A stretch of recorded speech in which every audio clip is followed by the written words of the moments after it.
राधेला वाटलं आमच्या तालावरती हा नसतो, आमच्या चालण्यानं आमच्या बोलानं वागतो, एवढाच राधेला अंबाना झाला. कृष्ण परमात्मा अदृश्य झाले. मग काय अवस्था झाली बाकीच्यांची? मग काय अवस्था झाली? त्या विरोध करू लागल्या, विरोध करू लागल्या. ए काना, ए कन्हैया, ए काना, अरे एक वेळ आम्हाला भेट दे, एक वेळ तरी भेट दे अभंगाच्या पहिल्या चरणात.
जगाचा मालक आहे. त्या गोपी म्हणतायत, विरोध झाला त्यांना, त्या कृष्णाचा धावा करताय, आक्रोश करताय, धावा करताय, विरोध झालेला आहे. हे काना, हे कन्हैया, अरे तू जगाचा मालक आहे. जगजेठी, जगजेठी म्हणजे जगाचा मालक. अरे एक वेळ तू आम्हाला भेट दे. अरे अशा वनामध्ये तू आम्हाला टाकून गेलास, आम्हाला सोडून गेलास. त्या अभंगाचे, त्यांचं वीर्याचं प्रतीक त्या अभंगाच्या दुसऱ्या चरणात सांगतो.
एक अण्णा, तू जगाचा मालक आहे, अशा वनात आम्हाला सोडून गेला असतो. एक वेळ तू आम्हाला भेट दे. ती भेटी किवळे काय मोकलीले वनी सावचा निवेडिले. आणि वनात सोडून गेल्यामध्ये, तो आम्हाला सोडून गेल्यामध्ये, अशा वनामध्ये, अशा वृंदावनाच्या वनामध्ये आम्हाला सोडून गेला. त्याच्यामुळं काय प्रकार झालं, जनावरांनी आम्हाला वेठीस धरले. सावध म्हणजे जनावर. जनावर कोणती जनावर? काय मोकलिले वनी सावजानी वेडीले. आता बाकीची जनावर सोड, वाघन त्रास ते जनावर सोड. महाराज हे खरं जनावर आहे. ज्यावेळी आपण मनुष्य प्रपंचामध्ये पाहतो ना, तेव्हा परमात्मा दूर होतो आणि प्रपंचाची आसक्ती काढतो ना, तेव्हा परमात्मा जवळ येतो. प्रपंचामध्ये डुंकून जर पाहिलं ना आपण, तर असणारी जनावर ती आपल्याला वेठीस धरतात. कोणती जनावर? रात्री महाराजांनी सांगितली ती कुत्री त्यांना म्हणतात. ते जनावरच आहेत कुत्री. ओले ओले मृत्तिकेचे मंदिर, आत सहाच मंदिर, गुंफा करिता ती पोखर, याचा नका करू अंगीकार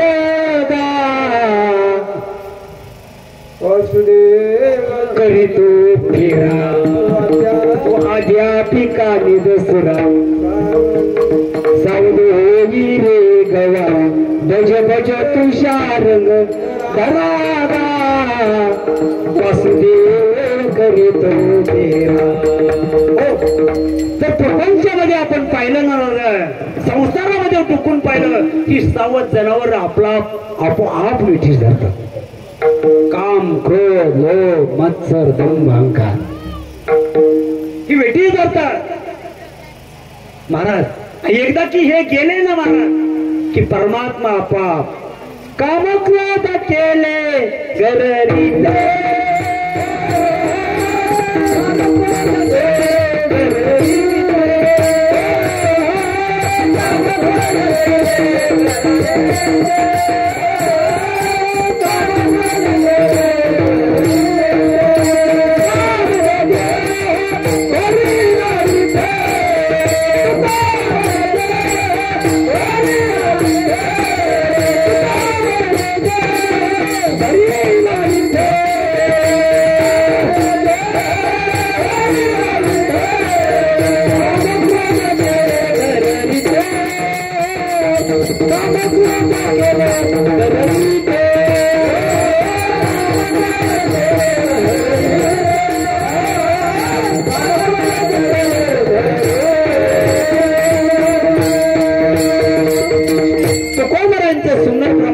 काम क्रोध केले घररीती, हे जर बाजूला केले ना तर परमात्मा जवळ येतो. तुका म्हणे देव हरीला, मग अशी अवस्था प्राप्त होते. घातिले बाहेरी काम क्रोध वैरी, बैसला पांडुरंग. एकदा हे विकार केले ना की जनावर आहेत खरं. महाराज म्हणतात अरे त्या गोपी म्हणतात एक कन्हैया एक कान्हा, अशा वनात तू आम्हाला सोडून गेला. जरा संसारात पाहिलं ना, ते जरा अहंपणा झाला ना, आपोआप जनावरांनी वेठीस धरली.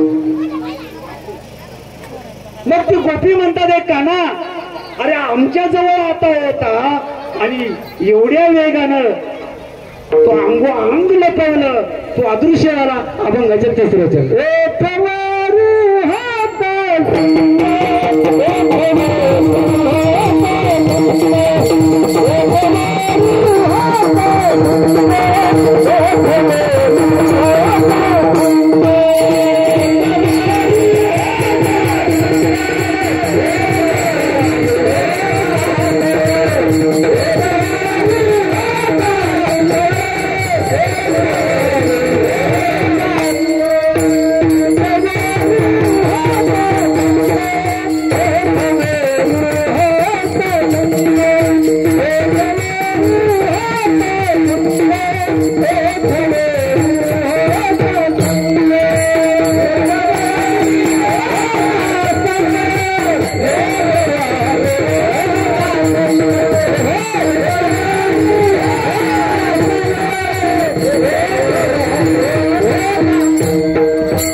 जगाचा मालक आहेस तू.